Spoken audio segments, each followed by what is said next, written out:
wajabate mbi boni sebanye sebemi nuka mako Mali horizon odo wajabate ikado politiki bunako kan politiki ti donga ban ma minene minumbe minye kasumutugo ka foye wajabate ikado uminene mbe ka fo hakaja somingele dula jamana janva ikado uba ko kono wajabate umina furada bakana blabila sebenekela ku kasuru ni ndoba unno ye avocat ye olu ko be wuli ka joni chetirla mim se ka to jurubi bu kana sebenekela ko halno ya soro so mingele dumi na ko ye nyama ye no minane deba chama ngoni be bulula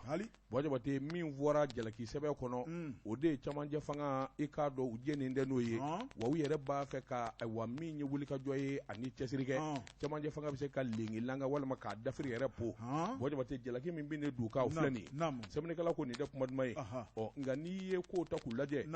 min ye sharatugu yere ulu kaklina ani min voledu kata se suruni ndomba ma wajabate ikado jalaki ikado abarka mambu kosobe do yere ya jira ka fo jalaki na ke tie baye o sabula ko yere kololo bebe mi no fe o de premier ministre ko roy do bubu sisi sebenekela ko ni ma min be awa wuli ka jo don ani jamana politiki bara don wajabate somingele do ka fo bubu sisi ko ni awa min ye wuli ka jo e san 2022 president abiso nganyini otina ken galonyi o ngami ngoni wuli ka jo e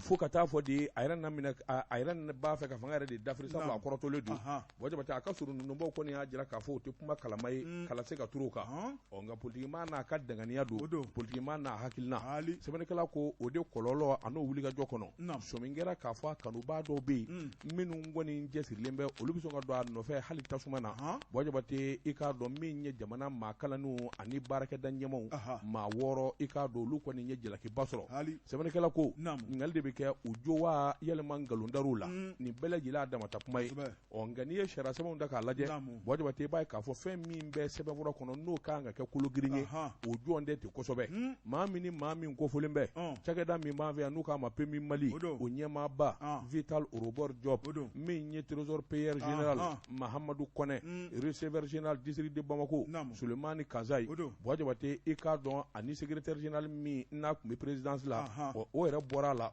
wajabate Sekou Traoré ikado ani directeur adjoint agence de gestion du fonds d'accès universel wajabate ikado ana nyuru barakenya dobe nangamani duga jabi Yusuf Bachilu Kamaras Bash semane kala ko ni yekota kulaje suru ndoma minu mbaraku kokoro madu maître Kasum Tapoyo doy maître Ablay Ben Minata Touré kata se u jenyan werema wajabate ulu ko ni nyesebe vuro nwalaka ka sebe koro walaka fo kata se nginyi nga abo Sekou Traoré ale ko ni blala kata kaso oto ko ni be awamina ni buluka akoni ya takalaje wajabate suru ndombo ko ni minvo ulu ko ni baraka sebe vuro ka langulo ya ninga angalo ndiga kase adana sablo ye minvo kritikala ye wajabate ka do kritikala ko ni sigilembe ku miri oko ka kosobe ako chewrebe maître Marcel Sekadali wajabate ofana suru ni ndombaye minye premier ministre ko koro ndombaye ofana ya jira kafo ni ngwenye politiki pumade ani politiki juguya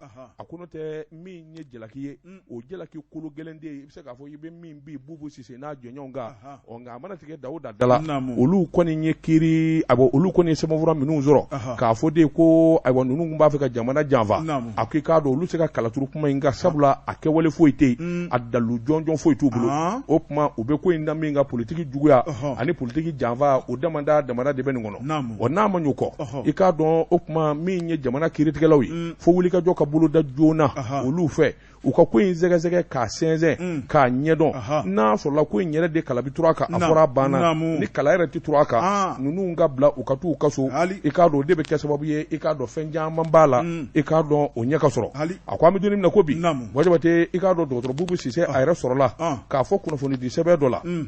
ako $2 ale bora kaso ka bita awachila du konana sana ka segi ibaye ka fo marfatigi don na kaso aka barakelaw wajabate ko lu sebe koro nyininga u degun ko sobe awa aka patrola tarame no e bubu sisi wajabate ikado ya so ale ti du kono o ale kono yo kuma me ka to du konana ni sirana yalma nunu ngan nani kunye anyini ni de wa yalma ka ayere de bona nina ka buno ko ni ngara adugoledu wajabate awasebe kala jira ka fo adugolembe bamako yoro dola akoni da kaso o damanda min fɔlen bɛ o yɛrɛ kɛra sababu ye a wa CEDEAO ɲɛmaw Jabate olu kɔni bara ka wuli ka jɔ boloda ko in ka ɲɛɲini a sarakolo yɛrɛ de ka bɔ ka bi min bɛ se k'a to bɛɛ lajɛlen bɛ lafiya sɔrɔ sabula ni nin ko in dulonnen tora yen a ɲɛma sɔrɔ a ɲɛma dɔn Jabate a bɛna ni degunba ye saratigiw yɛrɛ bɛ degun camancɛ fanga yɛrɛ bɛ degun o tuma n'a sɔrɔla tiɲɛna u jo t'a la Jabate k'a don sɛbɛnfura ka jɛya ni k'o ɲɛfɔ min ni min kɛr'u fɛ n'a sɔrɔla kuma in yɛrɛ kuma dulonnen don walima i k'a don a tiɲɛ man ca o tuma u ka labila u ka t'u ka so nin kun ye sɛbɛn ye min ye Kasimu Togo an ye min zalo ka bɔ Mali horizon kɔnɔ a ka bi bɔli la l'informateur karamɔgɔ de b'a Georges François Traoré ni y'ale ka sɛbɛnni ye a ko kabini jamana gouvernement ye CENI da kolon ci karamɔgɔ de b'a ka daminɛ don kana bila bi la a ɲuguɲugu a n'a ŋunuŋunu o cayalen bɛ parce que b'a ko mun ni mun de bɛ CENI cili ko la a ko min ye politique maaw yɛrɛ bɛnnen tɛ ko la a ko sabu n'i y'a lajɛ ministre mun ka baara ye Mali ka kalafili labɛnni ye n'o ye administration territoriale de la décentralisation ale ni gouvernement o y'u sigi k'u miiri k'a yira k'a fɔ Mali ka kalafili tɛmɛn'o la jɛrɛjɛkulu mun bɛ n'o ye CENI ye karamɔgɔ Daba Tunkara ale jɔyɔrɔ de ka bon kalafili la kosɛbɛ CENI a dun fɔra Mali sariya la n'a ye kalafili labɛn kalo 3 kalafili bannen kɔ o ye CENI ko bannen min ye ɲɛma olu de bɛ tila ka danna kura ta ka da CENI kan ɲɛma minnu bɛ camancɛ fanga la karamɔgɔ Daba Tunkara olu y'a ye cogo min na o kuma olu ka danna kɔni tɛna ta ka da CENI kan bilen u na CENI da kolon ci k'a filenkolon di po parce que b'a ko karamɔgɔ Daba Tunkara ni CENI dun cira ka walankata mun de bɛna bila a nɔ na min ye jɛrɛjɛkulu kɛrɛnkɛrɛnnen dɔ ye o kuma o jɛrɛjɛkulu kɛrɛnkɛrɛnnen ale de bɛna kalafili labɛn maa minnu kan ka don o la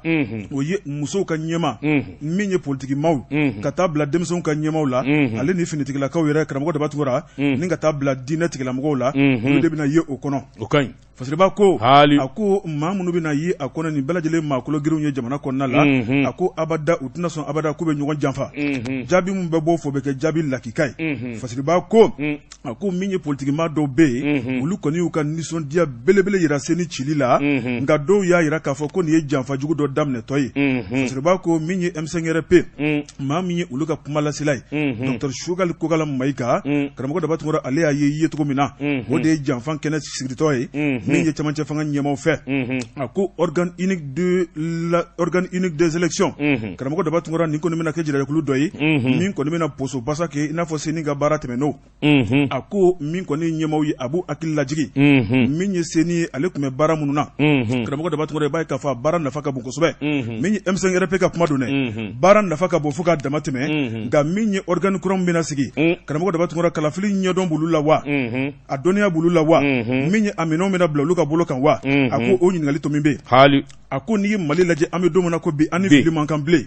karamɔgɔ Daba Tunkara ni ka jalaki ta ka maanifin sɛgɛrɛ kalafili ko la abada ko man ka ye Mali kɔnɔ a ko maakɔrɔ minnu bɛ yen minnu y'a ɲɛdɔn k'a ban a dɔnniya b'u la hali k'u to sunɔgɔ la u bɛ se ka baara boloda n'olu cɛra ka bɔ yen ka na ni maakɔrɔw ye ko ye ɲɛtaa de ye wa o ye kɔsegi ɲininkali gɛlɛn Choguel Kokala Mayiga ko ten Fasiriba ko min ye politikimaa dɔw fana ye olu ko ko CENI cili ko foyi ma ɲa ka tɛmɛ a kan karamɔgɔ Daba Tunkara ko sabu k'a ye jaabi o jaabi bɔ o kuma k'o bɛɛ lajɛlen kɛra mankan ye an ka jamana in kɔnɔ a ko ni IBK yɛrɛ ka tagali lajɛ n'i ye CENI sen bɔ a la k'a tɔ b'a den ko ye Fasiriba ko CENI ka cili o kuma k'a ɲana fo k'a dama tɛmɛ min ye Fasiriba ye karamɔgɔ Daba Tunkara hali bi a y'a yira k'a fɔ min kɔni ye ministre ye a ko nin ko in kɔni bɛ sigi sen kan o kuma tɔ tora tile damadɔ ye maa minnu kan ka wele k'u bila jɛrɛjɛkulu ɲɛmaaya la karamɔgɔ Daba Tunkara olu bɛ ka sugandi n'olu ka sugandili baaraw banna o kuma danna bɛ ta ka da olu kan u b'u kale malidenw ye u tɛ Mali janfa ayiwa kunnafoni filɛ nin ye an ye min bɔ informateur la a ka bi bɔli don Jabate maa jɔlen t'i ye kɛnɛ min kan n'i y'i sigi mɔgɔw b'a fɔ k'i taara Jabate n bɛ bɔ ni sɛbɛn ye sɛbɛn min n'u k'a ma Nouvelle Horizon ɲɛdankura sɛbɛnni kɛbaa a tɔgɔ de ko Tuguna A Tarawele ko a ko jamanakuntigi kɔrɔ denkɛ min ye a fatɔma ye Bouakari Keita Jabate i k'a dɔn a wa juru bɔra a kan na sabula min ye a wa lafiya bɔda ye o dira a ma Jabate e ko a yɛrɛ ma Mali bila de sɛbɛnnikɛla ko a bɛ ni ka tile damadɔ bɔ min kɔni ye jamanakuntigi kɔrɔ Ibrahim Boubacar Keita a denkɛ filanan n'o y'a yɛrɛ fatɔmani ye Buwa Jabate i k'a dɔn a ye lafiya bɔda sɔrɔ sabula kabini fanga binna sɛbɛnnikɛla y'a jira k'a fɔ min ye denkɛ ye n'o ye bɛɛ lajɛlen k'a ma ko Buba kɔni i k'a dɔn ale kɔni gurunnen kun don ka koro i k'a dɔn faso du kɔnɔ Buwa Jabate a ti kun a la k'i jɔ da la a ti telefɔni ci kɛ Buwa Jabate kuma ti don a ni maa cɛ sɛbɛnnikɛla ko o kun kelen bɛ degunba de ye o degun in barika bonyana fo a yɛrɛ kun ye kulekan bɔ sɛbɛnnikɛlaw k'a ma ɲɛ min kɔ soronin dɔbaa dɔw bɛ yen n'o y'a ka avocat ye olu kun ye wulikajɔ boloda ni ka taama misɛnnin boloda kosɛbɛ ɔ a laban bɛ taa gun min na o de ye ayiwa min ye commission nationale des droits de l'homme CNDH u laban na sa ka lettre de kɛ ka taa ɲɛfɔ olu ye n'a ma wulikajɔ kɛ min ye Buwa ye a degunnen don koyi nin ɲɔgɔn na denmisɛnnin jeni a minɛnen bɛ a minɛnen dɛ sabula a ti kun a la ka bɔ kɛnɛ ma a ti telefɔni ci kɛ ani maa ti ɲɔgɔn ye maa ti don a ka maa ti bɔ a la n'a ma fɛɛrɛ kɛ i k'a dɔn nin kɔni min n'a fɔ a damata kaso k'a sɔrɔ i k'a dɔn a to a ma fɔ fɛn na sariya t'a nɔfɛ a wa wulikajɔ wɛrɛ t'a nɔfɛ n'o kɔni ye tiɲɛ ye o tuma CNDH mɔ a ye fɛɛrɛ kɛ o yɔrɔ bɛɛ olu ye taama boloda ni ka ɲininkaliw kɛ Buwa Jabate u taara bɔ min kan o de ye k'a fɔ a minɛnen tɛ a tɛ kaso la ko t'a nɔfɛ o tuma jɔrɔba tɛ o tuma a wa dakoro min b'a da la o ka wuli sɛbɛnnikɛla ko yɔrɔnin bɛɛ lajɛlen na min ye wulikajɔ ni jateminɛw ye o nana kɛ Buwa Jabate kuma min ni lettre cira a ma k'a fɔ k'a lafiyalen don foyi den kelen se k'a kɔli telefɔni ci y'a jaw buwatilata y'a jaw Buwa Jabate n'a ja a bɛna suguba la a ko nin damanda kabini o lettre kɔni kɛra ka d'a ma a yɛrɛ m'o ta ayiwa dagirinna koyi Buwa Jabate sɛbɛnni kɔni kɛ i lafiyara o yɔrɔ bɛɛ Buwa Jabate k'a dɔn a ye jamana wɛrɛ sɛgɛrɛ sɛbɛnnikɛla ko awɔ ko n yɛrɛ dɔnna cogo min a yɛrɛ de ye sɛbɛnni kɛ kunnafoni di sira minnu bɛ yen ko min ma ko tweet Buwa Jabate i k'a dɔn a y'o don de kɛ ni k'a jira k'a fɔ a bɛ a ka avocat fo kalo 6 tile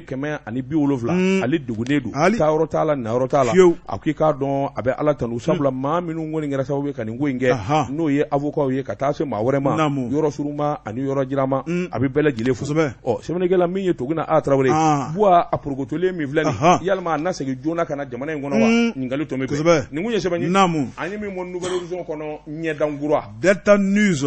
karamɔgɔ dɔ b'a tun kɛra fasiriba n'o ye la rédaction bɛɛ lajɛlen ka jɛ k'a sɛbɛn a ko an ka taa jamana ale kɔrɔnfɛ bolo la karamɔgɔ daba tun min ye Kidali marabolo ye ɲuguɲugu mun bɛ yen kabini waati jan min ye Bamanci kɔrɔ minnu tun kɛn bɛ ka marifa ta jamana kama k'u bɛna u tɔgɔla état major sigi Guruma fasiriba ko nin kuma in a bɛ ka lama kosɛbɛ min ye jamana ɲɛmaaw yɛrɛ ye olu ye tɛgɛnɔbila kɛ ni ka u da lase a kuma ma k'a yira k'a fɔ Mali ani ni maliden minnu bɛ ɲɔgɔn na minnu tun kɛn bɛ ka marifa ta Mali kama n'u sabalilen bɛ ka sigi ka sababu kɛ accord d'Alger ye karamɔgɔ daba tun ko maa si yamaralen tɛ abada ni k'o kan sɔsɔ o tuma min ye ɲuguɲugu min bɛ sen na k'u bɛ fɛ k'u tɔgɔla état major sigi Guruma karamɔgɔ daba tun k'u k'a dabila ko sabu ko nin ye laɲini baara ye o tuma ko malidenw yɛrɛ dama man ka ɲɔgɔn laɲini fasiriba ko o kuma in bɔlen gouvernement ka communiqué la min ye Bamanci kɔrɔ ninnu ye u y'o jaabi u y'a jaabi ni min ye o de filɛ nin ye u y'a yira k'a fɔ kuma minnu bɛ ka fɔ min ye jamana gouvernement yɛrɛ ye kuma min fɔ k'olu dabaliya ban bɛ kuma in na o tuma k'olu ma a fɔ maa si ye k'u bɛna min ye jamana darakɔrɔbɔ u m'a fɔ maa si ye k'u bɛna état major sigi min ye Guruma karamɔgɔ daba tun k'ulu yɛrɛ fana tulo b'a la i n'a fɔ jamanadenw tɔw tulo b'a la cogo min na ko nin ye fiɲɛ juguman belebeleba ye k'ulu bɛ min fɔ jamana ɲɛmaaw ye o tuma ko nin ye kulu mangoya kulu cuwa tiɲɛ olu kɛmɛ ka ŋaniya kura minnu sigilen ta Maliko la o tuma ka se k'o don galama na fasiriba ko a ko min ye gouvernement ye a tɛ kuma gansan a na kɛ n'a bolo bɛ kisɛ kan karamɔgɔ daba tun sabu Bamanci kɔrɔ ninnu foyi t'u ma min kɛ Mali la o tuma min ye Mali drapeau yɛrɛ k'o buruja min y'u tɔgɔla drapeau ye o de b'u bolo waati bɛɛ lajɛlen kɔnɔ a ko ala tɛna a ma mɛn kosɛbɛ min y'u tɔgɔla drapeau ye karamɔgɔ daba tun u ye dunun ni bala de fɔ kunna ni ka Mali la gosi hali o ma mɛn o ma mɛn dɛ fasiriba ko karamɔgɔ daba tun min ye labɛn belebele o bɛ sen na jan ko accord d'Alger ye kumakan minnu fɔ ni ka taa baara tɔ kɛ Kidali a ko min y'o baara ye o bilalen bɛ waati kunkurunin kɔnɔ o tuma ni ŋunuŋunukan min filɛ nin ye Bamanci kɔrɔ ninnu ko nin tɛ dɔwɛrɛ ye dɛ o lajɛ bɛ se ka lagosi cogo min na o tuma min ye Mali jugulaka dɔw fɛ wa ko nin y'o baara sira de ye jamana ɲɛmɔgɔw ko karamɔgɔ daba tun min kɔni bɛ fɔ u ye a kuma kɛra tiɲɛ ye wo a ma kɛ tiɲɛ ye wo an kana ɲɔgɔn darakɔrɔbɔ Awusa Guruma karamɔgɔ daba tun u ka cɛden kelen n'a yera yen o tuma k'u ta se fila fasiriba ko ne nin ko in kɛra tiɲɛ ye ka ŋunuŋunu bɔ a la o kuma ko ala man kisi la n'an ye ɲɔgɔn sɔrɔ dun karamɔgɔ Dabatungara ko o kɛlɛntan tɛ o ko a ko Mali bɛ hakɛya min na an bɛ don min na ko bi o kuma min ye banbancikɔrɔw ka sabali a ko n'i y'a lajɛ u ka cɛŋana 3 bɛ yen olu bɛ transition kɔnɔna la ko mun na kɛlɛ wɛrɛ bɛ kɛ bilen Musa y'u ka cɛŋana dɔ ye Musa Ag Atayer mun bɛ yen kunun o ma baara min kɛ bi a filɛ nin gouvernement la ani maa 2 wɛrɛ bɛ ka fara o kan karamɔgɔ Dabatungara fasiriba ko a mana tigɛ da o da la min ye Mali ka faama ye an ka cɛdenw olu kɔni fɛn fɛn ne bɛ cɛncɛn fo ka kɛ na ka ye o kuma min kɔni lakana baara ye k'o sabati maa si tɛna abada k'i bɛna an ka jamana darakɔrɔbɔ a ko cɛdenw kɔni u hakili sigilen don karamɔgɔ Dabatungara min ye Kidali n'a marabolo bɛɛ lajɛlen ye kunnafoni filɛ nin ye an ye min bɔ Delta News kɔnɔ u ka bi bɔli don Wajibate an b'an keleku an bɛ bɔ ni sɛbɛn ye sɛbɛn min n'u k'a ma Hogon wajibate sɛbɛnni kɛba a tɔgɔ de ko Amidu Togo Amidu Togo ko a ko i k'a dɔn sɔrɔsiw ka baara u yɛrɛ de b'a dɔn nka min kɔni dennen don bɛɛ lajɛlen fɛ sɔrɔsiw ye jɛkulu ye wajibate ni dɔ ye waati dɔ kɛ yɔrɔ dɔ la o bɛ bɔ yen maa wɛrɛ bɛ n'o nɔ na wajibate i k'a dɔn wulikajɔ de bɛ sɔrɔsi kunda nka a bɛ n'a fɔ cɛden minnu bɛ bulukesi wajibate i k'a dɔn olu mɛnna ka sɔrɔ u ma yɛlɛma sɛbɛnnikɛla ko awa kunnafoni ngoni sɔrɔ la sabula awa min ye faamaw ye u bi cɛdenw fara ka bɔ ɲɔgɔn na wajibate dɔw bɛ taa fa dɔ fɛ dɔw bɛ taa fa dɔ fɛ ni dɔ kɛra o bɛnkan de b'u ni ɲɔgɔn cɛ nka a bɛ ni ka kalo kelen bɔ ɲɔgɔnko bɔ jɛkulu min n'o bɛ o dagalen don bulu keesu wajibate i k'a dɔn takun kun ye kalo 6 ye tubabukan u ko a ma ko relève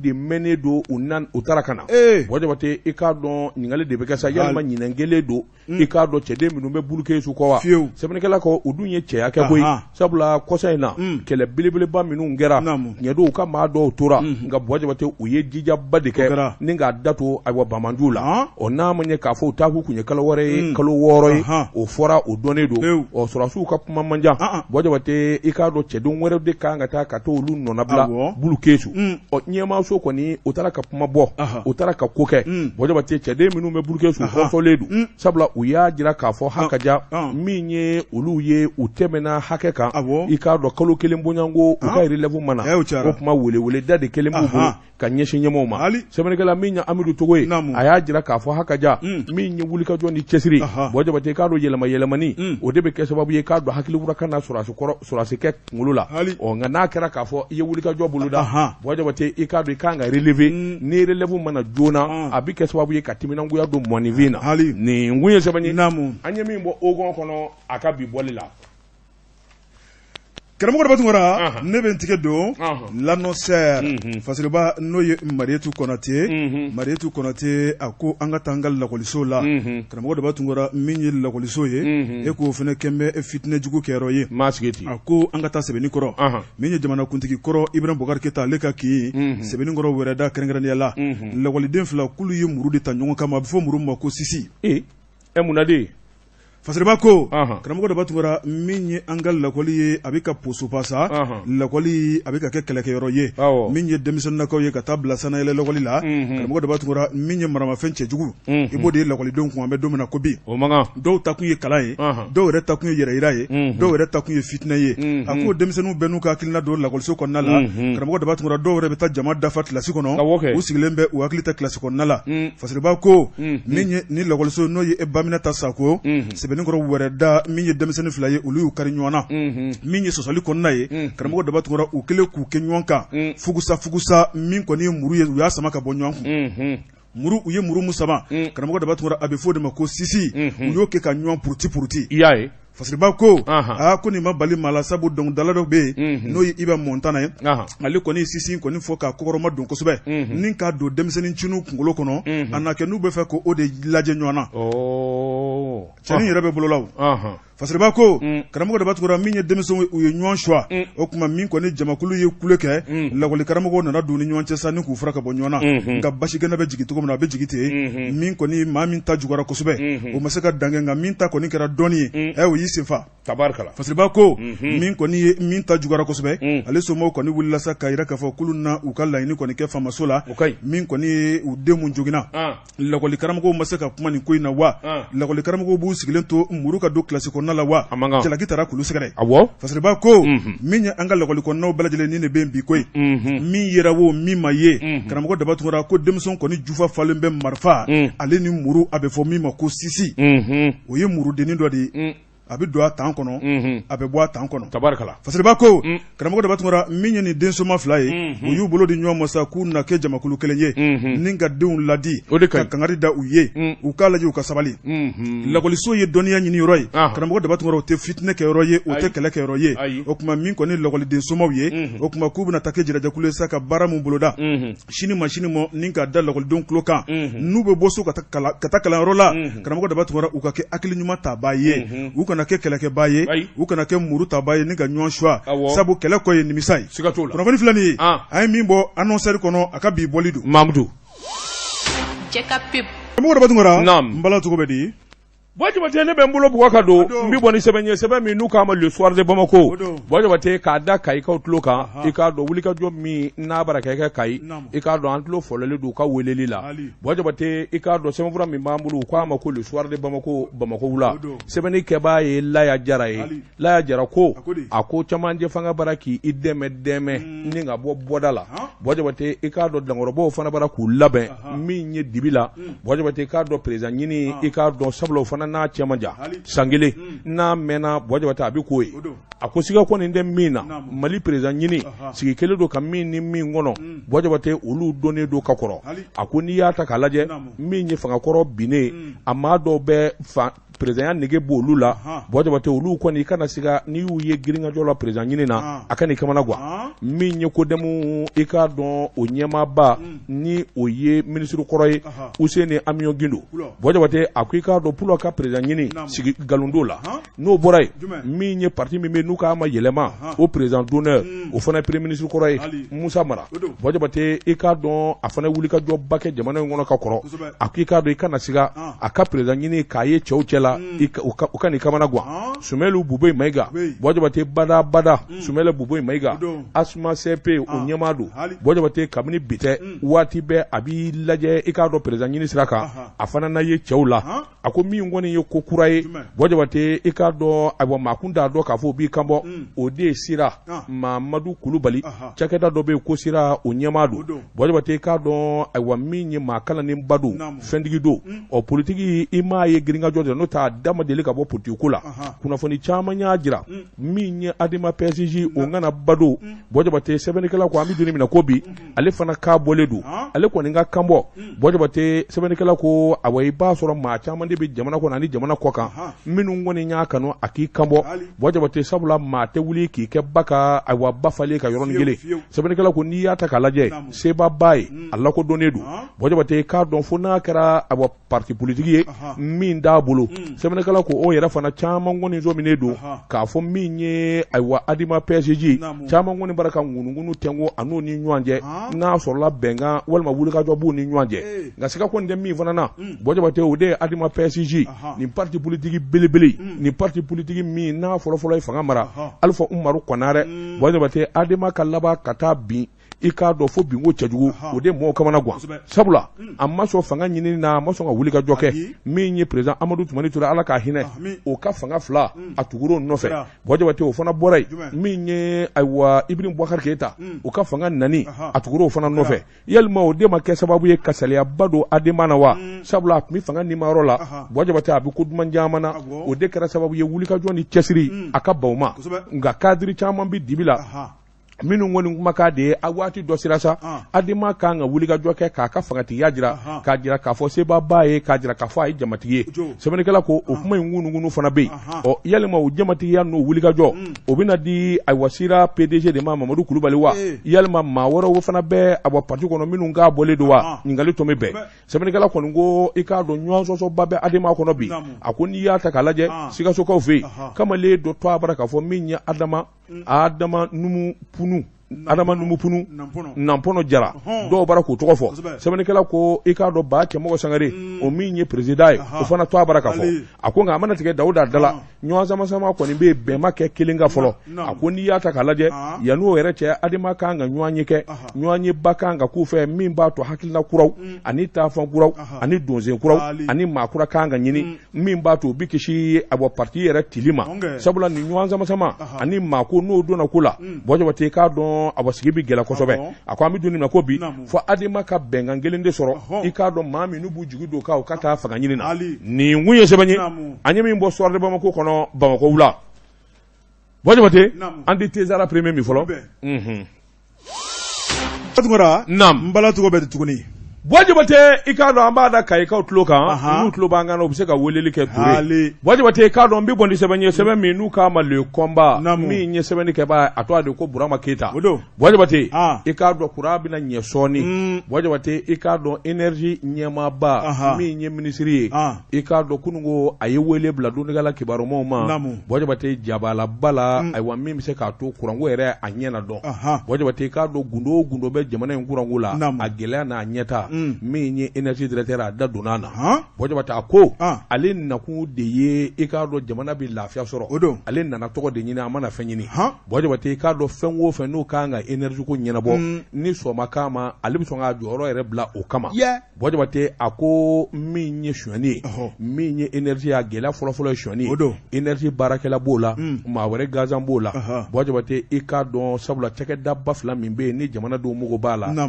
o ye EDMSA ani SOMAGEP Bɔjabate i k'a dɔn o directeurw bɛɛ tun b'a kɛrɛfɛ min ye Lamini Seydou Traoré a ma Bɔjabate i k'a dɔn a ma munumunu kɔrɔfɔ ye a ko ɲininkali fɛn o fɛn ka di sɛbɛnnikɛlaw ye ani kunnafonidilaw ye Bɔjabate a labɛnnen bɛɛ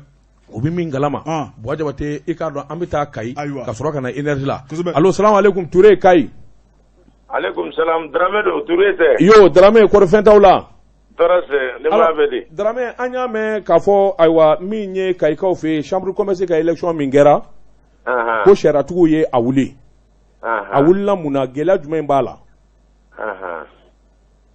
baasi tɛ an sira yɛrɛ la Ala k'an tile hɛrɛ la Ala k'o kɛ n bɛ Jekafo lamɛnnikɛla bɛɛ fo baasi wɛrɛ tɛ julaw ka kalata mun tun kɛra o de annulera tribunal administratif fɛ munna bon y'a fɔ cogo min parce que gɛlɛya dɔw kɛra a kɔnɔ liste A kɛra sababu ye ka requête dɔw kɛ n'o ye laɲiniw ye o gɛlɛya tun bɛ boli min kan a fɔlɔfɔlɔ o ye sariyaw de ma batu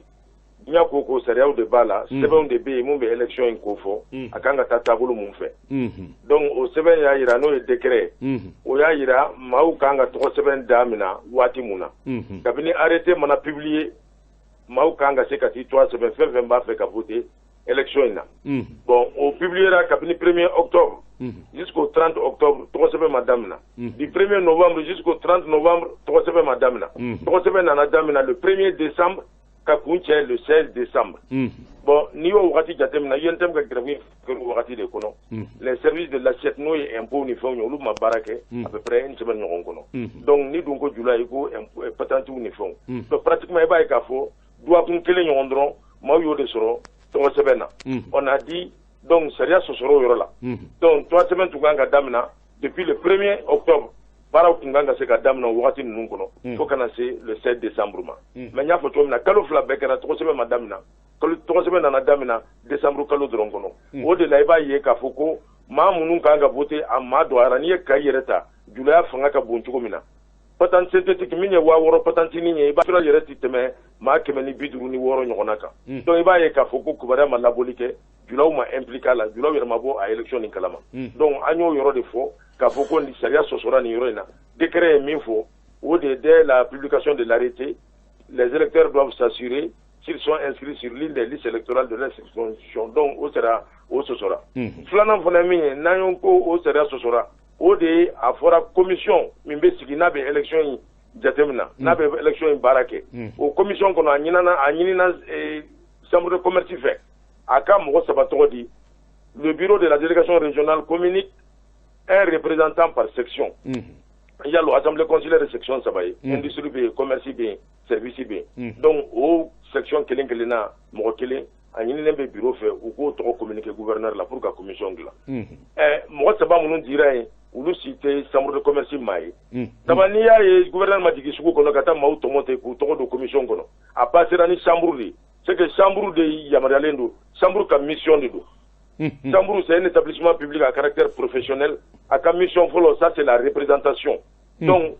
olu de bɛ kuma julaw tɔgɔ la gouvernement n'u aju bɛ julaw la u tɛ jigin suguba kɔnɔ u bɛ passer ni chambre de k'i adressé u la donc de la même manière n'a fɔra ka maa saba tɔgɔ di par section a kan ka kɛ maa minnu julaw ye danaya da u kan u bila u bɛ se ka kuma julaw tɔgɔ la donc maa saba minnu tɔmɔna k'u bolo don élection baara kɔnɔ a ma kɛ o maa ninnu ye donc o kɛra laɲini filanan ye k'a fɔ ko sariya sɔsɔra o yɔrɔ la. Bien alors Dramé yana ka taa yɔrɔ jan an kun y'a mɛn k'a fɔ ɲina chambre de commerce ka élection i k'a dɔn bɛnkanw kɛra a jirala k'a fɔ gɛlɛya t'a la min ye bɛnkanw ye chambre de commerce yɛrɛ sigili o sigili kan ka kɛ a bɛɛ ye bɛnkan ye liste fila t'i ye i k'a dɔn mankan di y'a la mais pourquoi ni mankan nana don kayikaw ka liste la. Voilà bon tu b'a ka tila ni gɛlɛya ninnu ye mais n bɛ nin yɔrɔ in fɔ effectivement julaw an de bɛ fa la an de bɛ ba la. Yo sugu tɛ mankan fɛ a tɛ woyo fɛ. Nafolo tɛ mankan fɛ kɛlɛ man ɲi anw ma an k'an ka ɲɔgɔn minɛ de an b'an ka intérêt défend mais ni farafarali donna ni ɲɔgɔn cɛ a cɛ man ɲi donc i y'a fɔ cogo min na Bamako min ye faaba yɛrɛ Bamako liste kelen dɔrɔn de kɛra ye donc o laɲini de burula fan bɛɛ fɛ yan an ka liste n'o ye liste A ye an kɔni wulila an y'an se kɛ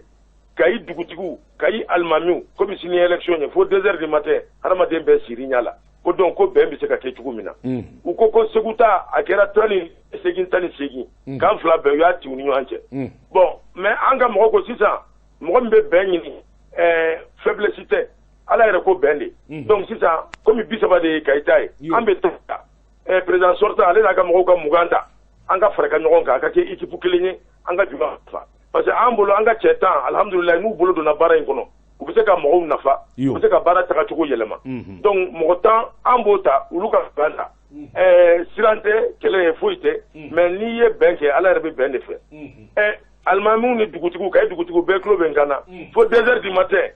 maa dɔ ninnu ko k'olu tɛ se ka jaabi di ko il faut k'olu ka t'u ka mɔgɔw de mafilɛ ko 6 heures du matin k'an ka rendez-vous di ɲɔgɔn ma rendez-vous dira ɲɔgɔn ma 6 heures du matin ko k'u y'a sɔrɔ k'u ka maaw bɛɛ sunana donc ko élection kɔni dɔrɔn fo ka taa élection na donc kuma la surunya la ni bɛn ma se ka kɛ Kayikaw ka don liste A an wulila k'an jɔ an ko ka bɛn kɛ 30 de don an ko k'an bɛ tan ta olu ka 20 ta bɛn ka kɛ dɔrɔn parce que ko yɔrɔ bɛɛ bɛnna ko Kayi ma bɛn o ye maloya ye ni k'i bɛ baara kɛ julaw ye i kan ka baara kɛ bɛn de kɔnɔ i kan ka ɲini yɛrɛ ko dusuko tɛ an bɛ baara de kɛ ka maaw nafa donc anw bɛn nin ko la Kayi bɛn dɛsɛra ka kɛ tan de an kɔni se b'an yɛrɛ la an ko an bɛ tan ta ninnu bɛ 20 ta mais n'u ma sɔn y'a dɔn kɔni gɛlɛya in bɔra o yɔrɔ de la o de la liste kelen ma se ka kɛ Kayi yan voilà allo ayiwa Dramé nin ko in a bɛna laban cogo di sisan ayiwa bon nin ko in kɔni an kɔni parce que an y'a fɔ cogo min na an ye julaw ye an ti mankan fɛ hali sini bɛn bɛ bɔ yɔrɔ yɔrɔ ala ka bɛn nati an kɔni an bɛ bɛn de fɛ bon bɛn kɔni n'i y'a mɛn ban maa 2 de ko don maa 1 kɔni fana tɛ tout à fait ayiwa bon ni a l'impossible ni l'intenu n'a ma ɲa k'an bɛ taa kalata fana na an ka laɲini mun ye kalata sɛbɛnw fana a sariyadenw ka bato élection n'a ma sariyadenw ma bato o de ye kojugu ye an ma siran élection ɲɛ dɛ n'a ma ɲa k'an bɛ taa élection na élection a bɛɛ ka fɛsɛfɛsɛ sariya y'a fɔ cogo min na dafe y'a fɔ cogo min na an ka taga ni o ye sariyaden bɛɛ ka bato n'an dun ye bɛn sɔrɔ bɛn de ka d'an ye Dramé an ka ɲininkali laban de est-ce que Bamako o bɛ se ka aw ka élection influencer walima faama wɛrɛ bɛ se ka influencer Bamako ka influenceli bon a kɔni pratiquement bon hali o don na président national nana yan nana u ye avion ta u nana u n'u minnu nana u ni côté dɔ ye ɲɔgɔn ye a kɛra cogo cogo julaw ka ɲɛmɔgɔ bɛɛ de ye mandat ma ban pewu parce que le conseiller kura ma sigi mais a kun cɛ ka ɲi i ka weleli kɛ ni nin ɲɔgɔn bɛ gɛlɛya bɛ dugu kɔnɔ i ka di kan 2 wele hali ni élection tɛmɛna de i k'a fɔ vraiment a y'aw bolo di ɲɔgɔn ma parce que n'i ko julaw i ko bɛn de donc mais an ma kuma da sɔrɔ o yɔrɔ la an ma wele an ma ɲininka an kɔni ɲɛ b'a la ani côté dɔw bɛ don ka bɔ la photo bɛ fili fɛnkɛw sanfɛ bon visite gouverneur ni fɛnw na mais alhamdoulilah on est dans un état de droit sariya kɔni y'a ka baara kɛ bien ka fɔ sariya y'a ka baara kɛ bien alors Dramé an b'i fɔ k'i walimadɔn i ka kunnafoni dili la an bɛ dugawu kɛ min ye awa gɛlɛya a ka se ka duga waasa Kayi juraw a ka don da kelen fɛ ka bɔ da kelen fɛ Dampa Jariso Musa c'est Megabra. Ah, d'accord. Ok. Allez, merci bien, Dramé. Merci bien. Merci bien, Dramé. Merci. Ah bien, ah bien. Bojabate, amuseka na kumaso kono. Ali. Bojabate, sema vura mi mambulo atwa de ko le combat. Ministry mi na be Qur'ani jikuna amma toto kula. Bojabate ka do kangare daka ani wuli ka joni chesiri minu bulu dale do energy bulu. Koloshili kera ika do klima o klima Qur'an dige bakule de bina jamana kono. Bojabate ministry ko anga se ka kiso ma fendama do. Ako alere tale ka ministre minye lamini Seydou Traoré bojabate ika do ale na kumbaye minye sabula joro de be jamana de bele jelena minye kurangoy bojabate kurani ji soroli ja kuya de do gouvernement kan jamana do nga soro ako wa soroli damata koy asoro ko nyuma aka fese fese bonya ani karamana ako ngana mu be energy kono kabini bila ko te bojabate ika do taji ko ani taji klachugo awa minye energy re ako ko donedo bojabate ika do bisugola amido nimna kobi boje bate taji litri kele na jigena dinga kono akanga do machine mina boje bate ika do bebi bo akala mo fere tekele du fe boje bate ka fo taji mununu salo wara bi sorala o kumate ako min vana be no bi Qur'an no ya jamana do ma kosobe boje bate o de groupe électrogène minu nambo barala o de fanga ka bo ko fo de ka dabla ala mali so tlela ala anzo fiana boje bate muna Qur'an te ka salo ka bola ako bara do damne na kabino olum mana wajabati ulubinu sujo de ka kosobe min yetaji ko ni groupe ko chama nga se ka bola aya jira fana wajabati ikado energy barakela ma minu be energy kokoro oni bonya de kaka kanyi shikile o ma akunga puma kilembe o kafo wajabati ikado mali akura de daka nogo katembe fe beka sabula gouvernement jolimbe ni fanga bade wajabati ikado memse ka to jamana dombe kura soro nogo yala akunga hali binaka bi wajabati o jate talika jate ni bi kura soro e bi fensa mina ni ba soro nogo yala hali bi abseka fere nogo yala to wajabati to gouvernement be awulika jominge wasa jamana dunga kura soro ako fana ako fo o fanga ka bu kosobe ngana mu cha mangera boja bata akwika do sango san minye energy ngana mu ani kura shuwa baw boja bata ani kura ngana mu kelaw boja bata obi ka sababu ye milliard wolofla ko detnya energy subhanallah ako chesiri no wuli ka do bulo dale do obi na dajigola ako misalu ya jira kafo minye san 2019 energy milliard bi sabani konondo de abo detnya na ko san 2020 bi wolofla ani duru boja te ako abini kasan bisa babo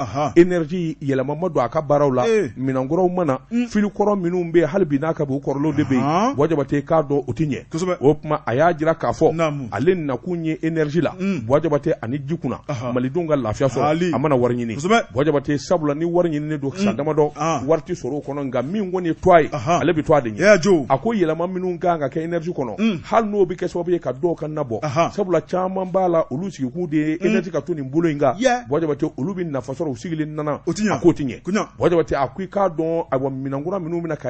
Qur'ani ji noya abo barake ni mami ngoko tike bojabate ika don na sorola alebse ka datula aba datula na tise bojabate aleba bla wa nanye fo akwa bidoni na kobi bojabate ngana mu bi ke konteru la shioni bi ke konteru la filijuru nyami nimbe bojabate dobe to ka konteru jo akuni bele jele bokara kalama ngabe mi fo choche mana minana bojabate gele ite kura sorobli ite kura yɛrɛ so kura bi gele ta sorobli malikuna ita sorobli fulana wo bi kila ka sharia bulu da kan ɲɛsin ma wajata ko ngana mu de be kɛ sababu ye min ye milliard wolofila ye o ka tiɲɛ ɔ min ye ngana ma ye a bi kiliyana a bɛ i ka dɔn énergie yɛrɛ baarakɛla la wajata u bɛna dabali ni fɛɛrɛ tigɛ maa si bolo kana se ka don compteur la min kɔni b'a jira k'a fɔ ayiwa i bɛ se ka nganamu k'a la o ka dabila i bolo mana maga compteur la wajata i k'a dɔn bɔ bɛ taa ka kalama o kuma kangari da don ka ɲɛsin bɛɛ ma mɔgɔw ka wuli ka jɔ kɛ joona a nganamu ni courant wajabati ni mina nana ite courant sɔrɔ yani diɲɛ ka wuli